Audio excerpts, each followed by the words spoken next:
was a fateful day in the life of the last Russian emperor, Nicholas II, and his family, who had been held captive in a nondescript house in Ekaterinburg in Kiev province.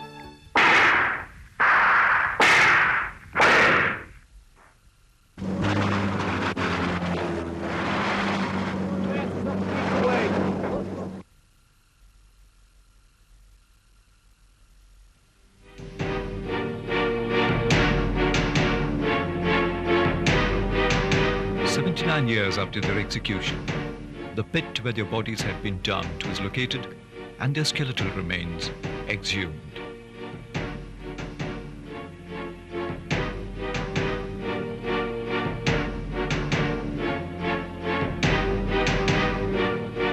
Though Russian and American forensic anthropologists confirmed that the skeletal remains were those of the Russian imperial family, doubts persisted. The doubts were set to rest when two molecular biologists, Peter Gill of Britain and Pavel Ivanov of Russia, provided the DNA evidence. They found that the DNA extracted from the cells of imperial bones matched with one another and with that of the living relatives of the Russian imperial family.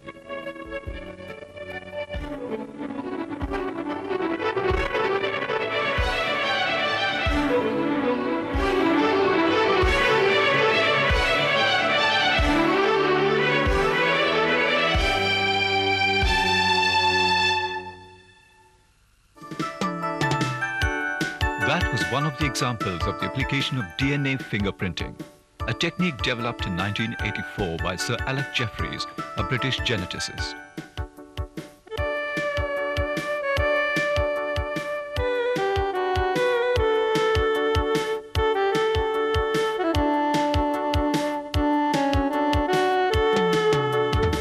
This technique relies on the DNA, that is, deoxyribonucleic acid, which is responsible for transmission of genetic information from one generation to the next. The DNA is present in thread-like structures called chromosomes. In human cells, excepting sex cells, there are 46 chromosomes, 23 inherited from father and 23 from the mother. Every chromosome contains proteins and one extremely long DNA molecule. As described by James Watson and Francis Crick in 1953, each DNA molecule contains two strands entwined to resemble a double helix or a spiral ladder.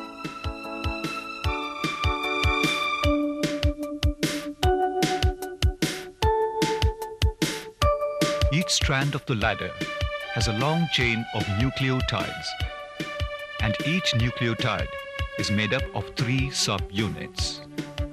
A 5-carbon sugar molecule called deoxyribose is one of the subunits. Attached to one of its ends is the subunit of a phosphate molecule.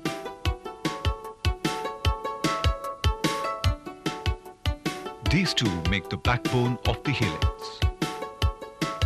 Attached to the opposite end of the deoxyribose is the 3rd subunit of a nitrogenous base. It is either A, that is adenine, or T, that is thymine, or G, that is guanine, or C, that is cytosine. It is at these bases that nucleotides of one strand are joined by weak hydrogen bonds with the nucleotides of the opposite strand of the helix. The electric charges and structure of the bases allow them to pair in a restricted manner. Due to their structure and nature of electric charges, only adenine bonds with thymine. Similarly, cytosine bonds with guanine, forming millions of base pair sequences. The specific length of a sequence that codes for a stretch of amino acids is known as a gene. Only about 3% of the total sequences in the genome functions as genes. The rest of the sequences constitute a repetitive class of DNA with no known function. Most of the base pair sequences that constitute functional genes differ very little from one person to another, except in regions called tandem repeats. In these non-functional segments, the base pairs are repeated from a few to a few hundred times. Depending on their length, the tandem repeats are called mini-satellite, microsatellite, and single nucleotide polymorphisms. It is in the nature and number of repeats that the DNA of one individual differs from the other. For instance, in between a set of functional genes of one individual, there could be a GTG base pair sequence repeated 5 times. In another individual, this sequence could be found repeated 7 times or any number of times.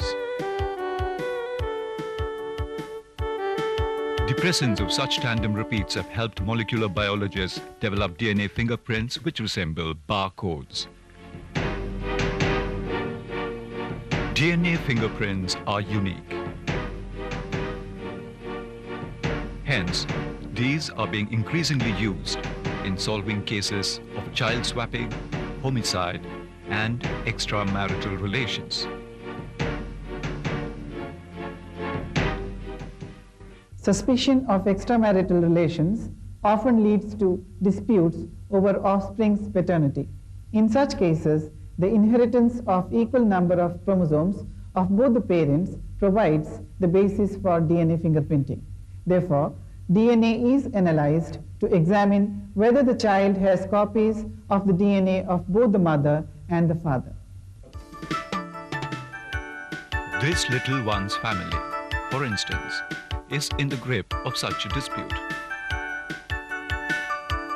Unwilling to accept the little one as his child, the doubting father approaches his counsel for legal advice. The matter is finally referred by the family court to molecular biologists for DNA fingerprinting. We have one more case for DNA fingerprinting test. This is a disputed paternity case. Let us see how molecular biologists develop DNA fingerprints and what do the prints suggest. The first step in DNA fingerprinting is the isolation of DNA from body tissues such as blood. In child swapping and paternity cases, about 5 to 10 milliliters of blood of the putative parents and the child is collected for analysis.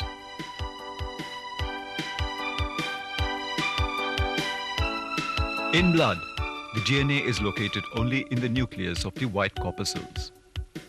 Therefore, the red blood corpuscles which lack nucleus are lysed by adding hypotonic ammonium chloride solution.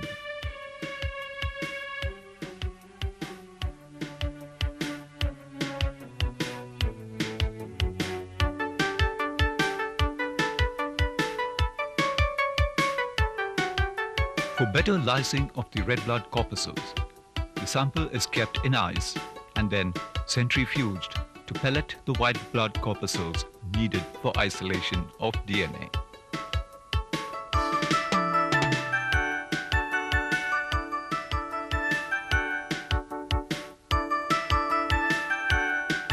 From the centrifuged sample, the red blood corpuscles are discarded. The white blood cells are then lysed with a buffer, a detergent, and an enzyme called proteinase K. This enzyme digests the proteins, freeing the DNA. To maximize this activity, the sample with these chemicals is incubated at 56 degrees centigrade for about 1 hour. After incubation, a high concentration of sodium chloride and chloroform is added and again centrifuged. This precipitates proteins in the lower chloroform layer. The upper aqueous layer, which contains the DNA, is pipetted out.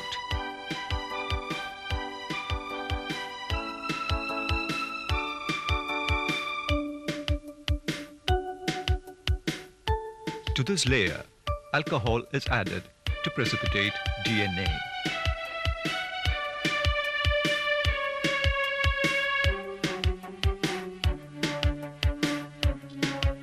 DNA now shows itself as a white filamentous clump.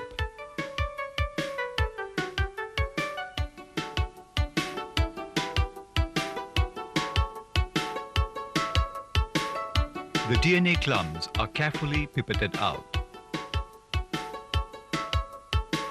These are then washed, dissolved in a buffer, and incubated overnight at 56 degrees centigrade to obtain pure DNA.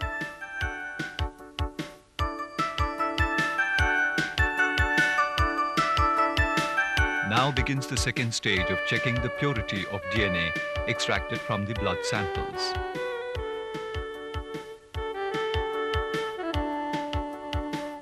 For this purpose, molecular biologists load the DNA samples in cuvettes. These then are placed in ultraviolet spectrophotometers, which help check DNA purity.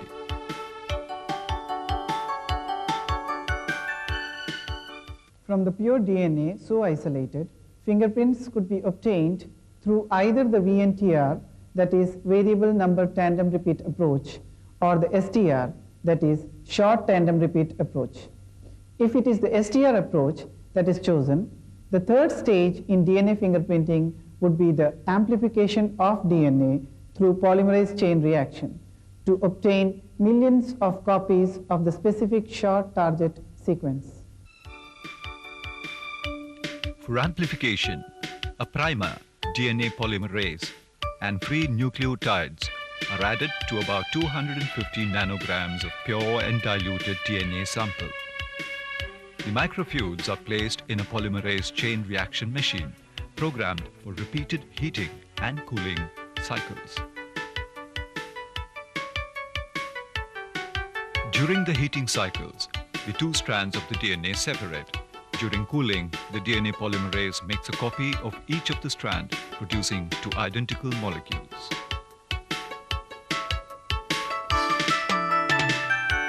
"30 such cycles produce about 30 billion copies of the target sequence.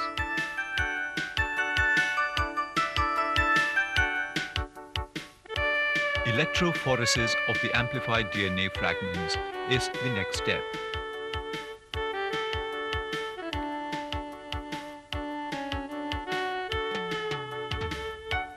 Electrophoresis is a means of separating biological molecules by filtering them through a gel with the help of an electric current. The gel, a mixture of acrylamide and bisacrylamide, is poured between two glass plates. On the top end of the gel, wells are made using a comb.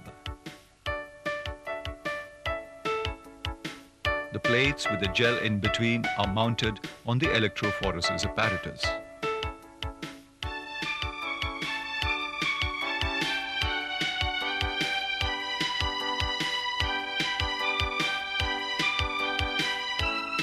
The amplified DNA of the putative father, mother, and the child are loaded into the wells.